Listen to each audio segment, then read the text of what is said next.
Next, we would like to move on to our final session of the day as our time draws to a close. This is our Q&A session. Throughout the event today, of course, questions have been coming in through the Q&A box, and many of them have already been answered. But now we'll take some time to also ask questions of our panelists. Of course, if you have questions still, you can still have time to please put them into the box.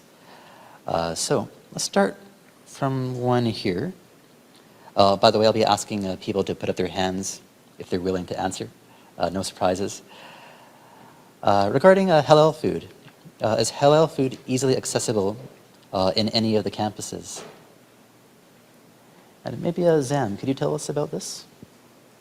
So in BKC campus, it's easy to tell which is halal food because at the cafeteria, the menus are displayed in food cards with the proper ingredients, so you can tell what is inside the food. So that's how you can tell which is halal and which is not halal.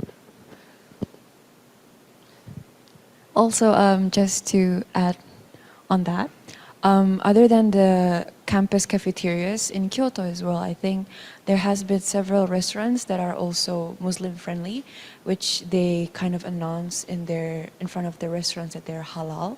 And also with regards to groceries, I think there has been several supermarkets that have this logo of halal on their products. So you don't have to worry so much about the diet or like your food here.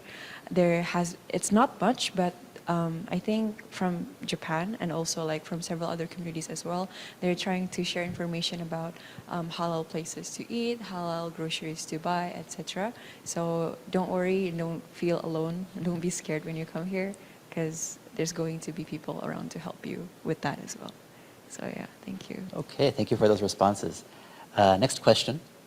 From your perspective, I'm rephrasing a little bit here, but from your perspective, what was the appeal of studying in Japan and at Ritsumeikan University?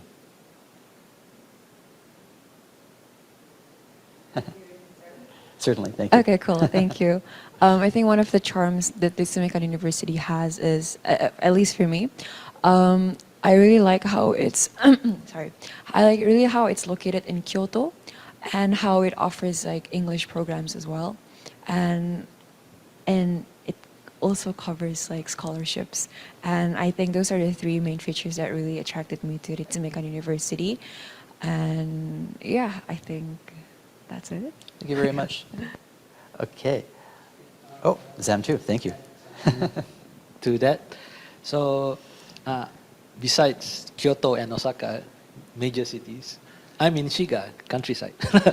So the attractiveness of coming to Ritsumeikan University is actually, for me, it's the cultural aspect of being in Japan. You can actually experience it firsthand. So that is one of the major attractiveness for me.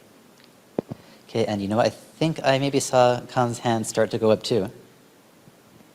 Yeah, I think Zam has just mentioned one of the aspects that I really like in Japan is the culture.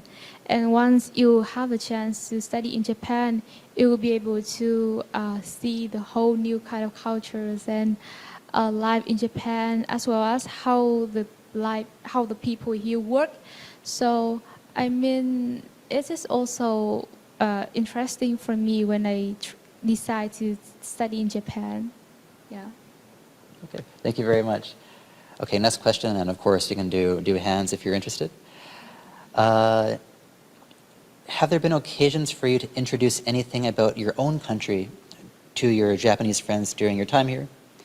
And if so, how did people react? Start with Zam, please. Thank you.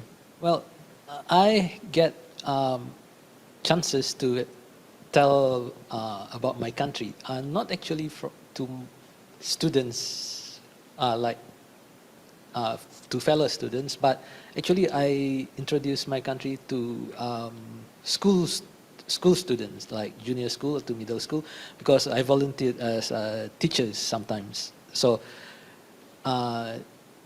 to teach them English. And one of the things that we do first is introduce Malaysia. So that's one of the chances I get to introduce my country. Okay, Luna, please. Just to add on to that as well, like I have so much opportunities to introduce my culture, Indonesia, to my fellow international students, not only Japanese students. For example, at the dorm, we usually have parties, and we usually have like food, cultural parties and stuff. So people would just like cook their own country's food, and then they bring it to the lounge, and then we can all just eat together. So it was really interesting. And at one point, I think I tried to cook this traditional dessert from back home, which failed miserably, but I think it was quite good. But okay, but I don't know, that's like a step, I think. There's also another time where I had to cook rendang. Rendang is like a traditional Indonesian dish, which is like a slow stewed beef. I think that went well. I think that was great. So I think everyone enjoyed that, and I think it was really nice. And I continuously have this opportunities to show my culture through foods as well. So I think that's a really great experience. Yeah, thank you. Okay, thank you very much. Okay. Actually, that looks like Khan has an answer there too. Do you have an answer for us? No? Oh.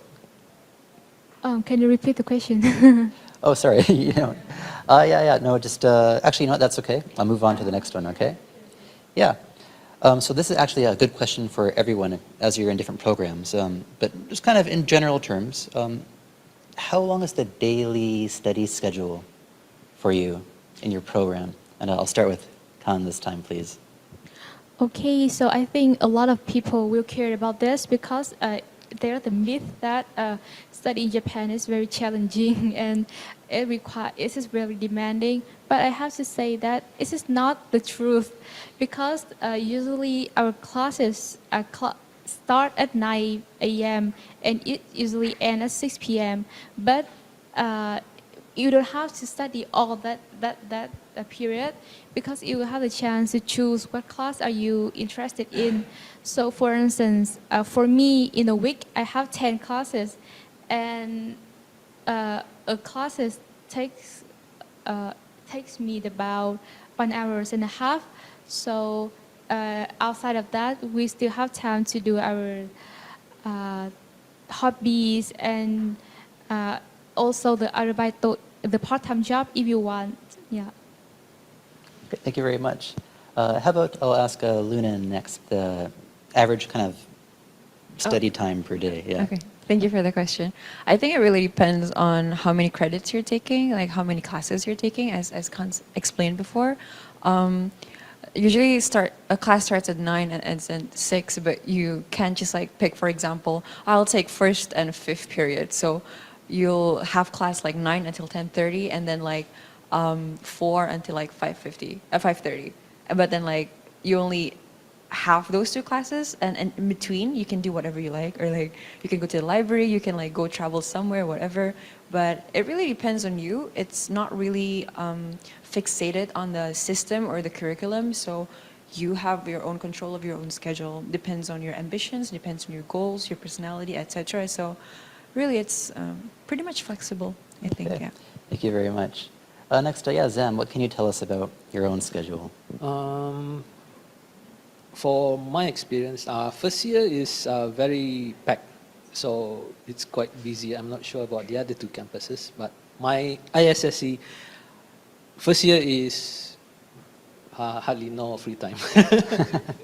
And then second year, it's more flexible, so there's fewer classes. And on your third year, if everything goes smoothly, you'll finish all your classes by the end of your third year. So then you can focus on your graduation research. So if you're asking about study habits, that's personality-wise. So mine, I'm average student. So I'll spend like 6 hours studying per day. Not that serious. Okay, thank you very much. Okay, I have a very, very general question here, just about kind of general Japanese things, and a volunteer would be good. Are earthquakes in Japan scary for you, or how do you feel about them? Sure, Luna, Yes, please. it's scary. I'm still scared even until this very day. I think there's been a moment where like in recent months, I think like there's been like minor earthquakes, but it happens like simultaneously, like one after the other, and it always like really scared me. But like every time there's an earthquake, I just stay there and hope it ends soon. Which ended really well, I think. But like, but don't worry. Like the Ritsumeikan University and also like from Kyoto City as well, the government, they tell you what to do when earthquake happens, and I think people are really well trained in facing those earthquake. But like, it still scares me sometimes. Yeah, cool. How about Kang? Yeah, I think this is a very interesting question because as for me, I have experienced that. And at Ritsumeikan University, you are equipped with knowledge and skills to overcome this. So I mean, the university is very, how can I say, helpful in helping us to prevent those kind of events. And I mean, yeah, you have to experience earthquake once in your life because it is a very unique experience in Japan. Okay, thank you very much. And lastly, Zam, please. I like to point out that, well, like they said, the university provides all the information you need in the event of an earthquake. But personally, at BKC, we never experienced any earthquake. I haven't experienced any earthquake so far. Okay. Okay, thank you very much. Okay, so we have one last question here. And, excuse me, let's double check here. Yeah, just once again, a general kind of Japan life question, Japan life culture. I'm asking about the mask wearing culture here currently. Of course, situations are always changing. But yeah, is it too much for you, or are you comfortable? Do you find it comfortable? And maybe one or two people is okay for this one. Yeah, Zam, please. Thank you. Just want to say, the mask culture actually in Japan, it already exists before COVID because during, springtime, people wear masks because a lot of people are sensitive to pollen, which is a big problem during spring. So when COVID came, it's not really a big deal. It's not a big conversion. So everybody's is normal for us actually Right. in Japan. Okay. Does anybody have anything to add to that? Say I'm comfortable with it. I think and on campus and also everything else. I think I'm comfortable with the mask culture. Cool. Yeah. Okay. Great. So thank you very much, everybody. That concludes the Q&A section for today. Unfortunately, we weren't able to answer all of your questions, but thank you very much. Of course, if you have any questions for Ritsumeikan University, you can email us and we can respond. And I'm sure the other parties can also respond through email.